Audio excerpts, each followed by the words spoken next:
हे माझं पिल्लू ना खूप रडत होतं. का रडत होतं माहितीये का? त्याचे पप्पा कामाला निघाले होते. मग कामाला कसे चालले म्हणून त्याला तेवढं रडू येत होतं. आमच्या साहेबांना कसं तरी चष्मा घातला, टोपी घातली आणि हत्तीवरती बसवलं. तेव्हा कुठे तो रडायचा शांत झाला, पण मला काय बोलत नव्हता. माझ्यावरती रुसला होता. म्हणजे ये म्हटलं तरी येत नव्हता आणि हत्तीला हात पण लावू देत नव्हता. मग म्हटलं बस बाबा तू खेळत, मी ना मस्त रेसिपी बनवते. तरी ते ना बाउलमध्ये 1 वाटी बेसन घेतलं होतं. त्याच्यामध्ये ना 1.5 चमचा साखर टाकली, अर्धा चमचा मीठ टाकलं, अर्धा पळी तेल टाकलं आणि पाणी ना थोडंसं टाकलं आणि मस्त असं मिक्स करून घेतलं. म्हणजे याचा ना स्मूथ बेटर बनवून घ्यायचं, ना जास्त घट्ट ना जास्त पातळ. तर मस्त बेसन तर रेडी झालं होतं. मग इथे डब्याला ना मस्त तेल लावून घेतलं होतं आणि मग म्हटलं त्याच्यामध्ये ना इनो टाकूया. तर अर्धा चमचा ना इनो टाकला होता. त्याच्यात थोडंसं पाणी टाकायचं आणि सगळं असं मिक्स करून घ्यायचं ते बेसन. आणि मग थोडंसं फुगल्यासारखं दिसलं की लगेच डब्यामध्ये टाकायचं आणि वाफवण्यासाठी ठेवायचं. आता मी हा ढोकळा ना थोडाच बनवला होता, कारण आमच्यात ना कुकरचा डब्बा नाही आणि तो कुकरचा डब्बा आहे पण पोतात घालून ठेवलाय. कारण त्या कुकरच्या डब्यामध्ये ना भात शिजायला घातला ना तर तो भातही आम्हाला पुरत नाही आणि डाळही पुरत नाही. त्याच्यामुळे ना ते डबे ना आम्ही वरती पोत्यात टाकून दिलेत. पण आता ना मला ते डबे काढावेसे वाटतायत, कारण असं ढोकळा केक वगैरे बनवायचं म्हटलं ना की मला खूप प्रॉब्लेम येतात. त्याच्यामुळे ना मी आज थोडा ढोकळा बनवला होता. तो पण भीत बनवला होता. त्या डब्याच्या बाहेर येतो की काय वाटत होता त्या छोट्या डब्याच्या, पण नाही आला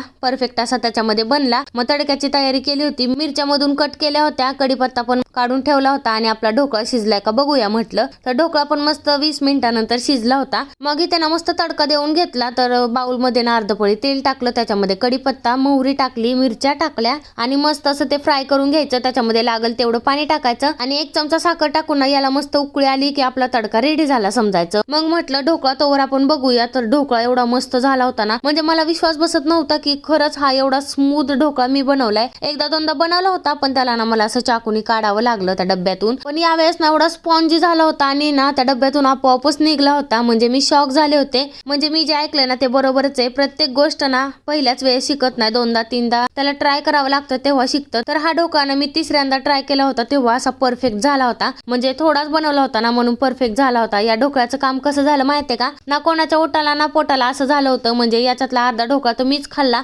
छान लागतोय म्हणून, आणि अर्धा ढोकळा आईने खाल्ला. मग बाकी कोणाला राहिलाच नव्हता. मग काय करणार आता? तर मस्त ढोकळ्यावरती ना तडका टाकून घेतला आणि म्हटलं टेस्ट करून बघूया. ढोकळा मस्त असा फुगला होता आणि टेस्टला पण खूप भारी झाला होता बरं का. म्हटलं आता नेक्स्ट टाइम ना मी पहिला कुकरचा डब्बा काढणारे पोत्यातून आणि त्याच्यानंतर मग ढोकळा बनवणारे खूप सारा, कारण आता परफेक्ट असा बनवायला यायला लागलाय. मग संध्याकाळी लेकरं खेळत होते आणि जावांच्या गप्पा चालल्या होत्या. मग बसले होते मी मस्त एक व्हिडिओ शूट करत आणि मग रात्री 1 वाजता ना मला लागली होती भूक. म्हणजे जेवण वगैरे करून बसले होते पण रात्री भूक लागली होती. अद्विक आणि मी मस्त चिप्स खात बसलो होतो. म्हणजे आम्हा माय लेकरांना ना 2-3 वाजेपर्यंत झोप येत नाही. मग आमचा असा टाइमपास चालू असतो आणि माझं बाळ तर मसाज करत करत चिप्स खात होता. तर असा होता माझा आजचा दिवस. चला बाय.